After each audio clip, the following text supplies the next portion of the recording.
Ever green సాంప్రదాయం latest designs క్వాలిటీలో compromise అయ్యే ఛాన్సే లేదు. అంబటి సిల్క్స్ విజయవాడ.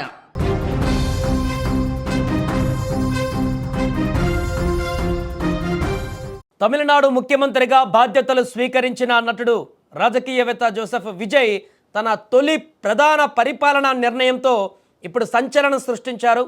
రాష్ట్ర వ్యాప్తంగా ఉన్నటువంటి దేవాలయాలు కానీ విద్యాసంస్థలు కానీ బస్టాండ్లకు సమీపంలో ఉన్నటువంటి వైన్ షాప్లను క్లోజ్ చేయాలంటూ ఇమీడియట్గా ఆదేశాలు కూడా జారీ చేయడం జరిగింది. మద్యం దుకాణాలను తక్షణమే మూసివేయాలంటూ కూడా ప్రకటించడం జరిగింది. అంటే టాస్మాక్ దుకాణాలు, మద్యం దుకాణాలు ప్రభుత్వ ఆధీనంలో నడుస్తున్నటువంటివి ఏదైతే ఉన్నాయో వీటి సుమారుగా 717 మద్యం దుకాణాలు ఉన్నట్టుగా గుర్తించారు. సో ఈ 717 మద్యం దుకాణాలను తక్షణమే అప్పటికప్పుడే నిలిపివేయాలంటూ మూసివేయాలంటూ కూడా ఆదేశాలు జారీ చేశారు. 2 వారాల్లోగా ఈ ఆదేశాలను పూర్తి స్థాయిలో అమలు చేయాలంటూ కూడా స్పష్టం చేశారు సీఎం విజయ్. ప్రభుత్వ గణాంకాల ప్రకారం తమిళనాడులో మొత్తం 4769 టాస్మాక్ దుకాణాలు ఉన్నాయి. వీటిలో మూసివేయనున్నటువంటి 717 షాపుల్లో 276 ప్రార్థనా స్థలాలకు దగ్గరలో, 186 వైన్ షాప్స్ విద్యాసంస్థలకు దగ్గరలో, 255 వైన్ షాపులు బస్టాండ్లకు దగ్గరలో ఉన్నట్టుగా గుర్తించారు. సో ఇలాంటి సున్నితమైనటువంటి ప్రాంతాలలో మద్యం లభ్యత పైన వస్తున్న ఆందోళన నేపథ్యంలో ఈ సామాజిక సంస్కరణ చర్య చేపట్టినట్టుగా కొత్త ప్రభుత్వం పేర్కొంది.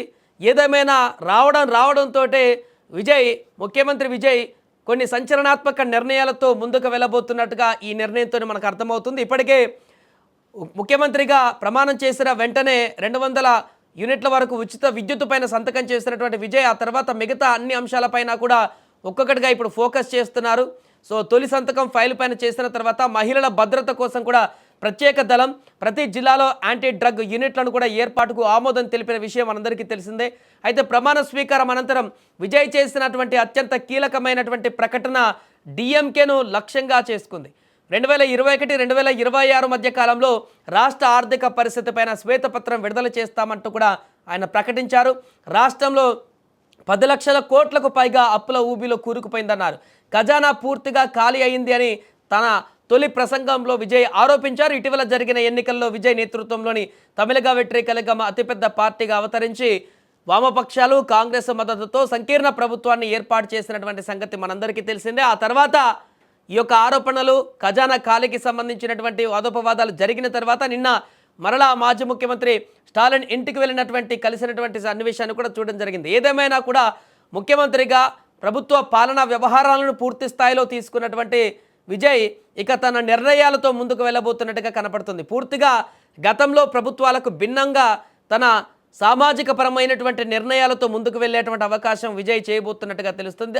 అందులో భాగంగానే మొదట ఈ యొక్క మద్యం దుకాణాల బంద్కు సంబంధించి యాక్షన్ మొదలుపెట్టారు. అంటే మొదటి స్టెప్లో ఈ యొక్క ఆలయాలు కానీ, ప్రార్థనా మందిరాలు, ఆలయాలు, అదేవిధంగా విద్యా సంస్థలు, బస్టాండ్లకు దగ్గరలో ఉన్నటువంటి మద్యం షాపులన్నింటినీ క్లోజ్ చేయడమే కాకుండా ఆ తర్వాత క్రమక్రమంగా వీటికి ప్రజలని దూరం చేసేటువంటి విధంగా విజయ్ నిర్ణయాలు తీసుకునేటువంటి అవకాశం ఉన్నట్టుగా కూడా చెప్తున్నారు.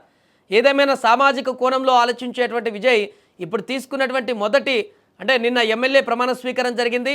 వెంటనే ప్రభుత్వ పరంగా పూర్తి బాధ్యతలు తీసుకున్నటువంటి రోజే ఈ యొక్క తన ఆదేశాలను జారీ చేయడం అనేది రాబోయే రోజులలో ఇంకా విజయ్ ఎలాంటి వ్యూహంతో ముందుకు వెళ్తారు, ఎలాంటి చర్యలు తీసుకోబోతున్నారు, సామాజిక పరమైనటువంటి అంశాలను ఏ రకంగా ముందుకు తీసుకోబోతున్నారు అనేటువంటి విషయం అయితే స్పష్టంగా కనిపిస్తుంది. ఇక విజయ్ ఈ నిర్ణయంతో తమిళనాడు ప్రజలు కూడా ఆసక్తిగా చూస్తున్నారు. పూర్తిగా మద్యం దుకాణాలను కూడా దూరం చేయాలంటూ చాలామంది మహిళలు కూడా చెప్తున్నారు.